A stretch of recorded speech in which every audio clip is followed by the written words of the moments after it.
우리 함께 말씀 보겠습니다. 오늘 우리에게 주시는 하나님의 말씀은 신약성경 누가복음 5장 17절부터 25절까지 말씀입니다.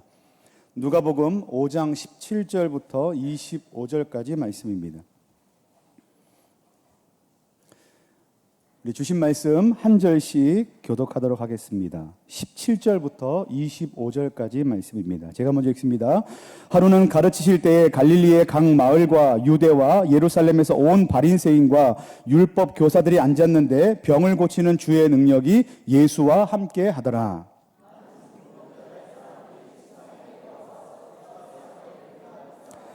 무리 때문에 메고 들어갈 길을 얻지 못한지라 지붕에 올라가 기와를 벗기고 병자를 침상째 무리 가운데로 예수 앞에 달아내리니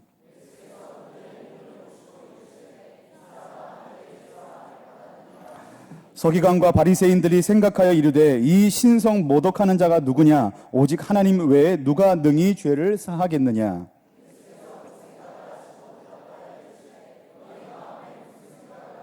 내 죄 사함을 받았느니라 하는 말과 일어나 걸어가라 하는 말이 어느 것이 쉽겠느냐?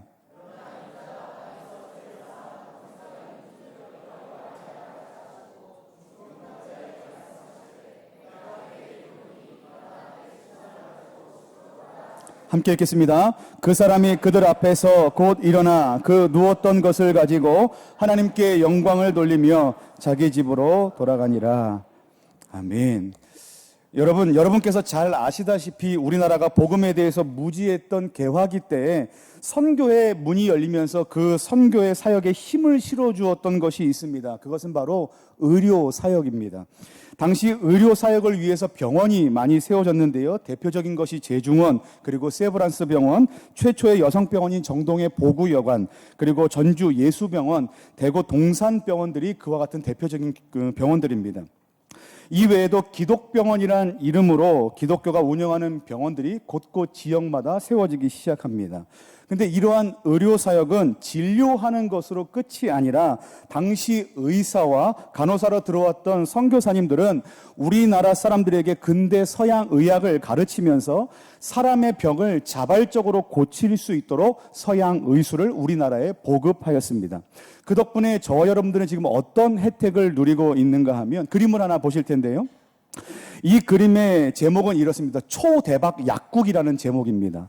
그러니까 하나의 건물에 병원이 11개고요. 그리고 1층에 약국이 하나 있습니다. 우리는 물론 모두 다 이와 같은 그 지역의 형편은 아니겠지만 만약 우리가 다치고 아픈 일이 생기게 되면 우리는 비교적 쉽게 가까운 동네 병원에서 진료를 받고 치료받을 수 있습니다. 그리고 비교적 저렴한 금액에 상비약도 약국에서 구입할 수 있고 심지어 편의점에서 24시간 동안 비상약을 구입할 수 있는 나라가 바로 우리나라입니다.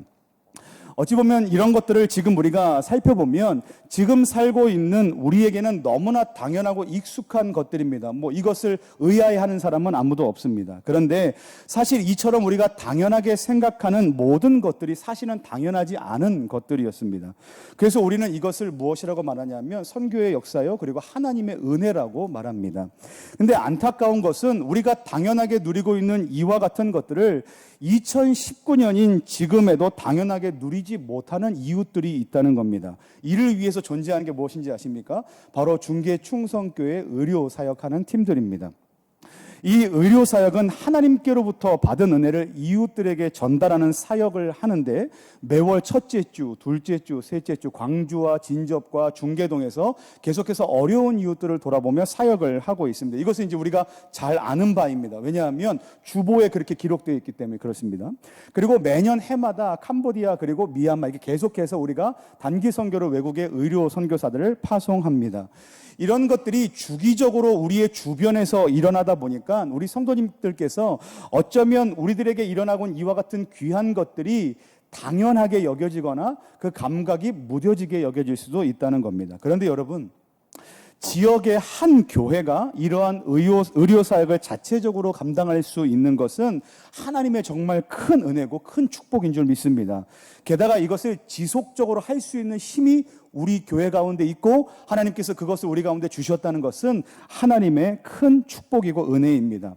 부탁드리기는 이전에도 우리가 계속해서 그랬지만 오늘 이후로 더욱더 이 의료 사역을 위해서 더 많은 관심을 가져주시고 이 사역을 통해서 많은 영혼들이 구원받을 수 있도록 함께 기도로 동참해 주시는 저와 여러분들 되시기를 예수님의 이름으로 간절히 축원합니다. 근데 여러분 그거 아십니까? 우리를 사랑하시는 예수님께서도 이처럼 사람을 고치는 것에 큰 관심이 있으셨습니다. 복음서를 계속해서 읽다 보면 예수님께서는 수많은 병든 자들을 만나셨고 또 그들을 예수님께서는 치료해 주셨습니다. 그러다 보니까 예수님의 주변에는 자연스럽게 치료를 원하는 수많은 사람들과 그의 가족들로 가득 차고 붐비었습니다. 주님, 제게 이런 병이 있습니다. 주님, 저 좀 고쳐주십시오. 우리 가족이 아픕니다. 라고 말하면서 치료가 필요한 사람들이 예수님께로 모여들었다는 겁니다.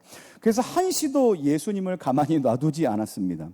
오늘 본문의 이야기에도 예수님께서는 여느 때처럼 사람을 고치시는 것으로 인하여 바쁘셨고 수많은 군중들에게 휩싸여 있으셨다고 성경은 그렇게 기록하고 있습니다.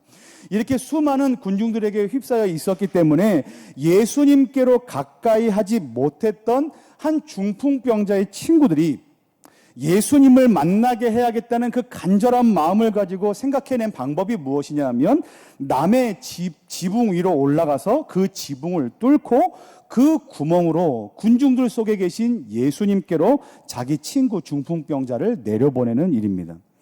여러분, 그때 이 중풍병자의 친구들은 어떤 것을 기대했을까요? 그리고 이 침상에 누워 있었던 중풍병자는 어떤 것을 기대했을까요? 그들은 예수님께서 중풍병으로 누워있는 자신의 친구들에게 그리고 자기 자신에게 예수님께서 자기 자신을 고쳐주시기를 바라고 있었을 겁니다. 사방이 이제 조용해지기 시작합니다. 그리고 주위의 사람들도 하나같이 예수님께서 어떤 말씀을 하실지, 어떤 사역을 하실지를 숨죽여 기다리고 있습니다. 그때 예수님께서 말씀하시기 시작합니다. 어떻게 말씀하시냐면 죄사함을 받으라 라고 말씀하시는 거죠. 이것은 예상 밖의 대답입니다. 왜냐하면 이것은 좀 이게 맥락과 맞지 않습니다. 어떻게 맞지 않냐면 사람들이 기다렸던 말은 이런 걸 겁니다. 병이 떠나가라, 병이 나아라, 이런 말을 사람들은 기대했을 겁니다. 근데 이 맥락과는 전혀 다른 말, 죄사함을 받아라 라고 예수님께서 말씀하십니다. 그렇게 의아한 가운데 있는 그들 가운데 예수님께서 다음 말씀을 떼십니다. 이렇게 말씀하십니다. 내가 죄사함을 받으라 라고 말하는 것과 일어나 걸어라 라고 말하는 것 둘 중에 너희는 어느 말이 더 쉬울 것이라고 생각하느냐 라고 예수님께서 말씀하신다는 거예요. 여러분들은 어떤 말이 더 쉬울 거라고 생각을 하십니까? 죄사함을 받으라 라는 말입니까? 아니면 일어나 걸어라 라는 말일 것 같습니까? 사실 인간의 입장에서 보면 이 두 가지 말은 모두 다 어려움 가운데 있습니다. 쉽지 않은 말입니다. 왜냐하면 만일 예수님께서 누군가에게 죄사함을 받으라 라고 이야기를 하면 그 옆에 있던 서기관들과 바리새인들이 불같이 일어나 예수님 자신을 돌로 쳐 죽일 것이기 때문입니다.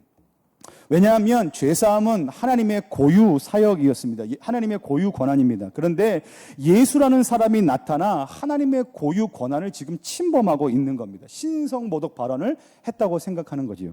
근데 또 만일 다음 말 일어나 걸어라 라고 말했는데 만약에 그 치료하려고 하는 그 대상이 일어나지 못했다고 한번 생각해 보십시오. 이거는 참 난감한 상황이 아닐 수 없습니다. 근데 여러분 이것은 어디까지나 우리 인간의 편에서 생각한 것입니다. 우리는 이 말씀을 생각할 때 예수님의 입장에서 생각할 필요가 있습니다. 예수님의 말씀의 뉘앙스는 이런 겁니다. 분명 일어나 걸어라 라는 말이 더 쉽다라는 말씀을 하고 있습니다. 그런데 우리의 입장에서 보면 그것은 정말 어려운 일입니다. 일어나 걸어라, 나아라 이렇게 얘기했다고 사람들이 벌떡벌떡 일어나는 일이 없게 된다는 거죠. 우리는 그렇게 할 능력이 없습니다. 그런데 예수님의 입장에서 보면 그것은 참으로 쉬운 일입니다. 왜냐하면 예수님은 하나님의 아들이시기 때문에 그렇습니다. 그리고 성경에 보면 그분은 계속해서 병자들을 이미 고쳐 오셨습니다. 그러니까 예수님은 이미 사람을 고치는데 달인이시고 사람을 고치실 능력이 있는 하나님이시라는 것을 예수님 스스로가 알고 계시다는 겁니다. 그런데 그렇게 쉽게 병을 고치실 수 있는 분이, 일어나 걸어라 라고 한마디만 하실 수 있는 분이 지금 굳이 서기관들과 바리새인들이 분노할 만한 상황을 조장하시면서 죄사함을 받아라 라고 말씀하고 계신다는 겁니다. 그렇게 말한다는 것은 무엇을 각오하는 발언이어야 하냐면 돌로 맞아 죽을 수밖에 없는 상황을 각오한 발언입니다. 그럼에도 불구하고 왜 예수님께서는 이처럼 바리새인들을 자극할 만한 죄사함을 받아라라고 예수님께서 말씀하셨는가? 여러분, 우리는 그 이유를 알기 전에 그 일의 결국에 대해서 알 필요가 있습니다. 그 일의 결국이 무엇이냐면 예수님은 죄사함을 받아라라고 말씀하셨고 그 이후에 어떻게 됐습니까? 죄를 사하셨습니다. 그리고 그 후에 일어난 일이, 따라오는 일이 무엇인가 하면 일어나 걸어라 라는 말씀을 통해서 중풍병자를 고치셨다는 겁니다. 그러니까 이것을 보면 예수님의 사역은 둘 중에 하나가 더 중요하고 둘 중에 하나를 골라라 라고 말씀하신 것이 아님을 우리는 알 수 있습니다. 예수님께서는 죄도 사하셨고 육신의 질병도 고치셨습니다. 이 모든 것을 한꺼번에 허락하셨다는 겁니다. 이 일의 결국을 통해서 우리가 알 수 있는 것은 무엇이냐면 예수님께서는 분명 사람을 치료하실 수 있는 능력이 있으신 분입니다. 그것과 동시에 또한 예수님은 하나님의 고유 권한이라고 생각했던 죄 사하시는 능력도 예수님께서 가지고 계신다라는 것을 우리는 알 수 있습니다. 그러니까 치료가 중요합니까? 아니면 죄사함이 중요합니까? 이런 둘 중에 하나를 중요한 것으로 여기자는 질문이 아니라 예수님께서는 치료 사역도 하시면서 그것 위에 있는 본질적인 죄사함에 대한 사역을 그 치료 사역과 함께 연결시키셨다는 거예요. 사람도 고치시고 영혼도 고치셨다는 겁니다. 여러분, 중계충성교회 의료선교회는 2019년 올해에도 하나님께서 우리에게 베풀어 주신 의술과 문화사역 콘텐츠들을 가지고 어려운 이웃들을 찾아가 진료하고 그들의 병을 고치기 위해서 떠나게 됩니다.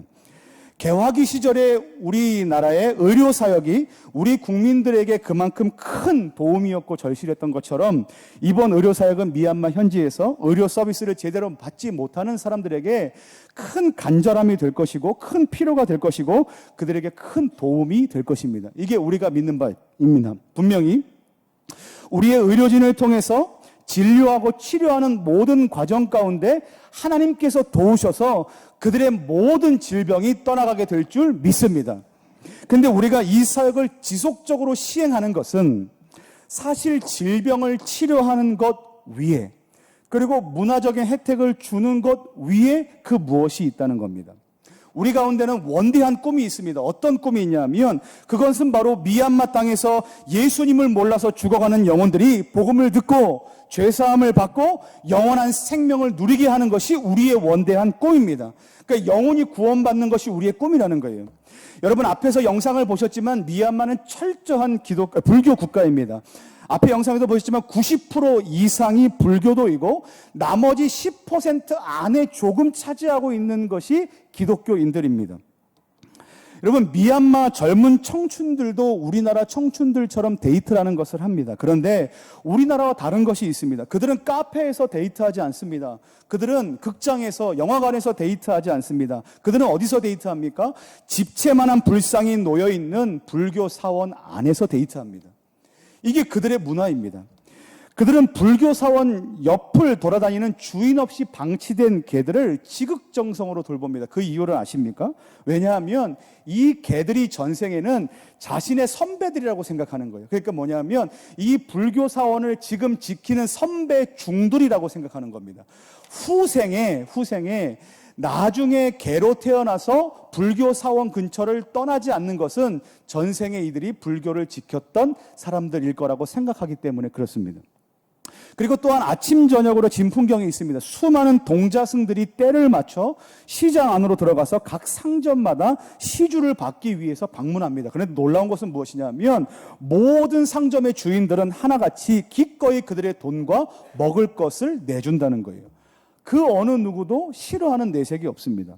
그만큼 미얀마 땅은 우상에게 사로잡혀 있는, 불교에 사로잡혀 있는 국가입니다. 이번 미얀마 단기 의료 선교에 참여하는 이 사역은 29명만의 사역이 아니기를 바랍니다. 여러분께서 반드시 우리 사역을 위해서 기도해 주셔야지만 이 사역은 승리할 수 있습니다.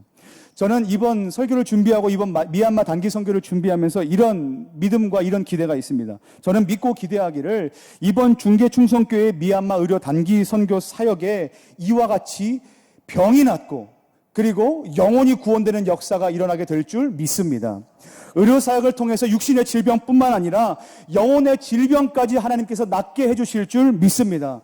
사랑하는 성도 여러분, 바라기는 이번 미얀마 단기 사역이 29명만의 사역이 아니게 해주십시오. 이 말이 무엇이냐면 우리는 가지만 여러분께서는 후방에서 기도로 동역해 주셔서 이번 사역이 가고 오는 모든 가운데 안전하기를 위해서, 그리고 그 땅 가운데서 치료하는 영혼들을 만날 때마다 병이 낫고 예수 그리스도를 믿게 되는 그와 같은 역사가 일어나기를 위해서 함께 기도로 동참해 주시는 우리 모든 성도님들 되시기를 예수님의 이름으로 간절히 축원합니다.